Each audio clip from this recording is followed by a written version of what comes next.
بسم اللہ الرحمن الرحیم۔ السلام علیکم۔ پریشر کوکر کے استعمال سے کون سی بیماریاں ہو سکتی ہیں؟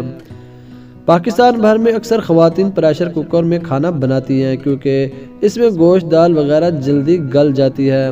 عام دیگچی کے مقابلے میں پریشر کوکر میں کھانا بہت جلدی تیار ہو جاتا ہے، لیکن اس کو استعمال صرف وہی کر سکتا ہے جس کو اس میں مہارت ہو، ورنہ یہ بہت نقصان پہنچاتا ہے۔ بہت سے لوگوں کا کہنا ہے کہ پریشر کوکر کا استعمال نہیں کرنا چاہیے، اس میں کھانا نہیں بنانا چاہیے، لیکن اس کی کوئی مناسب وجہ سامنے نہیں آئی۔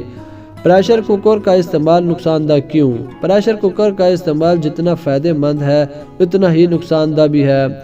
کوکر میں کھانا بناتے وقت آپ کو احتیاط بھی لازمی کرنی چاہیے، ورنہ چہرہ یا ہاتھ بھی جل جاتا ہے۔ اکثر خواتین پریشر کوکر کا ڈھکن کھولتے وقت چہرہ قریب رکھتی ہیں، جو کہ خطرناک ثابت ہو سکتا ہے۔ جو ہی کوکر کا ڈھکن کھلتا ہے، ساری بھاپ چہرے پر لگتی ہے، جس سے جلد پر منفی اثرات مرتب ہوتے ہیں۔ کبھی کبھار کوکر کی سیٹی جلدی سے کھولنے کے چکر میں ہم اس کو ہاتھ سے ہی ہٹا دیتے ہیں۔ یہ نہ صرف انگلی جلانے کا سبب بنتا ہے بلکہ زیادہ جلنے کی صورت میں انگلیوں کی اندرونی جلد کی ٹشوز بھی پھٹ سکتے ہیں۔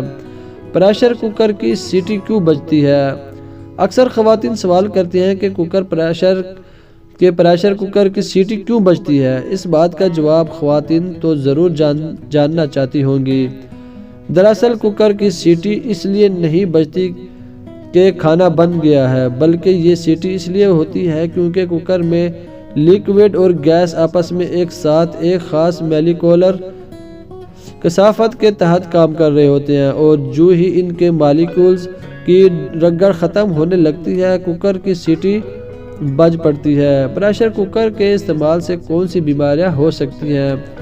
اس حوالے سے طبی ماہرین کا کہنا ہے کہ جب نشاستہ دار کھانوں کو پریشر کوکر میں پکایا جاتا ہے تو وہ ایکریلامائڈ بناتے ہیں، جو کہ ایک نقصان دہ کیمیکل ہے جو باقاعدگی سے استعمال کرنے سے کینسر، بانجھ پن اور اعصابی عوارض جیسے صحت کے مسائل پیدا ہو سکتے ہیں۔